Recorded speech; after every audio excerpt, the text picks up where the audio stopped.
अल्लाह ताला फरमाते हैं कि दुनिया तो मैं काफिरों को भी देता हूँ जो मुझे रब नहीं मानते, जो मुझे अल्लाह नहीं कहते। दुनिया के ख़जाने तो मैंने उनके लिए भी खोल रखे हैं एक मुद्दत मियाद तक, लेकिन जिस इंसान से मैं मोहब्बत करता हूँ ना, जिसे मैं पसंद कर लेता हूँ, तो उसके दिल में मैं अपनी मोहब्बत, अपने रसूल और कुरान की मोहब्बत को डाल देता हूँ। आप बहुत खुशकिस्मत हैं। पता नहीं आपको ये बात पता है कि नहीं कि जब आप अल्लाह और उसके रसूल की कोई वीडियो देखते हो या फिर उसे लाइक और शेयर भी कर देते हो, एक छोटा सा कॉमेंट्स कर देते हो, तो ये तौफीक भी तो अल्लाह ताला ही आप सबको देते हैं।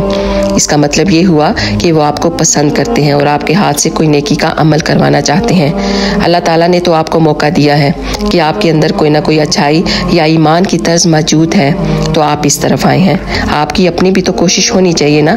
देखना ये है कि आप अपनी इस कोशिश को अल्लाह की राह में किस तरह खर्च करते हो।